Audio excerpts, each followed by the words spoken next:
Assalamualaikum warahmatullahi wabarakatuh. Perkenalkan, nama saya Novia Ladira dengan NIM 211054111, Prodi Ekonomi, Fakultas Ekonomi dan Bisnis Universitas Andalas, Kampus 2 Payakumbuh. Baiklah, pada kesempatan kali ini saya akan menjelaskan tentang materi sejarah pemikiran ekonomi. Materi pertama yaitu inti pokok ajaran rasional ekspektasi. Teori tentang ekspektasi rasional atau Theory of Rational Expectation merupakan bagian penting dalam kontra revolusi para pemikir ekonomi yang menentang mazhab Keynes dan Neo-Keynes. Gagasannya dapat dianggap sebagai perkembangan pemikiran monetaris generasi baru. Sejak awal dasawarsa 80, pemikiran ekspektasi rasional sangat berpengaruh di banyak kalangan dalam dunia akademik, khususnya di Amerika Serikat. Di antara sejumlah banyak pemikir dan pengarang dari kubu ekspektasi rasional, di sini banyak disebut Robert Lucas dari University of Chicago dan Thomas Sargent dari Hoover Institute, Stanford. Dua pembina utama yang bersama-sama menjadi penulis penyunting tentang kumpulan serangkaian pikiran ekspektasi rasional, dan selain itu juga dapat disebut Robert J. Barrow, University of Chicago. Seperti halnya dengan pemikiran golongan monetaris, tidak mudah untuk memaparkan secara pasti tentang apa saja yang tercakup dalam lingkup dan kerangka analisis mengenai ajaran ekspektasi rasional. Pangkal tolak bagi saran pendapatnya ialah dalil yang secara tradisional dan umum mendasari teori ekonomi, yakni perilaku ekonomi, economic behavior, pada dasarnya bersifat rasional. Artinya, para pelaku ekonomi bersikap rasional di dalam mengadakan pilihan ekonomi dan mengambil keputusan ekonomi. Hal itu satu sama lain didasarkan atas pertimbangan atau perkiraan pengharapan bahwa keputusan yang diambil akan membawa hasil faedah secara maksimal. Selanjutnya, penerapan rasional ekspektasi di dunia ekonomi. Dalam proses menuju pada pengambilan keputusan, para pelaku ekonomi atau yang bersifat rasional itu mengandalkan pengalamannya dan pengetahuannya dari masa lalu dan masa kini, ditambah dengan segenap informasi data yang sekarang tersedia tentang keadaan pasar plus perkiraan-perkiraan mereka tentang perkembangan di masa datang.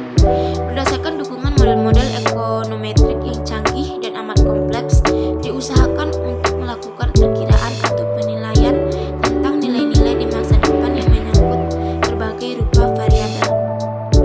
Dengan begitu diperoleh gambaran perhitungan kuantitatif tentang nilai serangkaian variabel dalam perkembangan masa depan.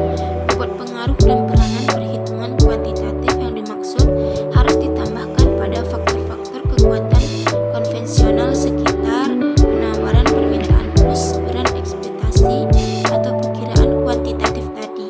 Masa depan tentang nilai beberapa variabel yang dianggap relevan semuanya itulah secara bersamaan menjadi landasan bagi pilihan dan keputusan pelaku ekonomi yang bersifat rasional itu.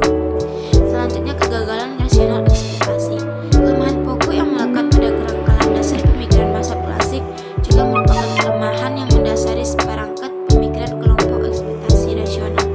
Anak kuncinya terletak pada dua istilah yang dengan sengaja ditonjolkan di atas, yaitu jikalau dan asal saja. Jikalau semua data informasi yang relevan dan diperlukan tersedia bagi semua pelaku ekonomi yang berperan di pasar.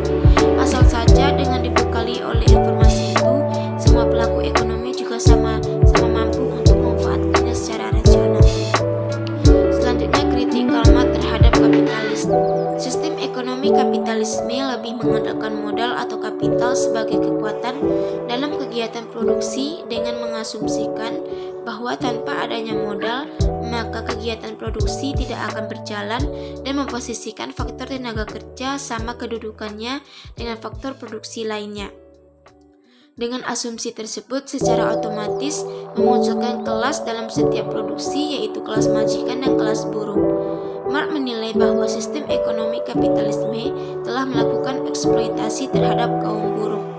Marx berargumen bahwa nilai suatu barang dihasilkan melalui proses produksi atas kerja buruh, sedangkan kapitalisme mencuri nilai lebih tersebut. Dengan bahasa lain, Marx memberikan pembelaan kepada faktor produksi tenaga kerja atau buruh untuk melakukan perlawanan. Lebih lanjut, Marx menawarkan masyarakat tanpa kelas dan menjadi masyarakat sejahtera dengan sistem ekonomi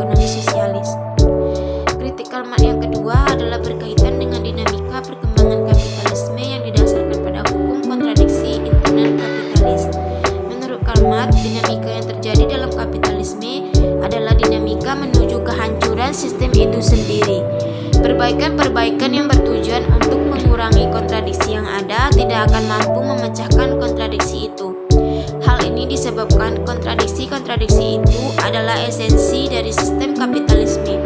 Dinamika kapitalisme tersebut dijelaskan Karl Marx melalui konsepsinya tentang hukum gerak ekonomi yang berisikan tentang teori konsentrasi dan akumulasi modal, teori pemelarataan, dan teori krisis ekonomi kapitalisme. Selanjutnya, konsep ekonomi yang terbaik bagi Karl Marx.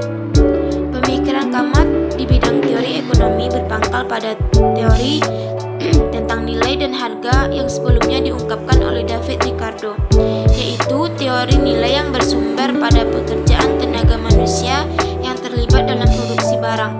Teori Ricardo tersebut didambakan oleh Marx yang menambahkan bahwa di pasar ketenagakerjaan, tenaga kerja harus dianggap sebagai suatu komoditi, sama halnya dengan komoditi-komoditi lain dalam proses tukar-menukar di pasar barang. Berdasarkan dua segi di atas, perihal teori nilai oleh Karl Marx dikembangkan konsep pengertiannya mengenai nilai surplus. Nilai surplus ini dijadikan kunci dalam seluruh kerangka dan garis pemikiran dalam teori ekonomi Marxisme. Dalam keadaan equilibrium, nilai tukar ikut ditentukan oleh biaya produksi. Akan tetapi, biaya produksi tidak hanya terdiri atas upah. Biaya produksi mencakup segala sesuatu lainnya yang dianggap langka dan mempunyai harga pula. Selain itu, tenaga kerja adalah faktor produksi yang ditawarkan dalam banyak jenis dengan mutu yang berbeda-beda. Tidak ada persaingan di antara golongan-golongan tenaga kerja yang berbeda satu dari yang lainnya dari sudut jenis pekerjaan dan mutu yang diperlukan atau non-competing labor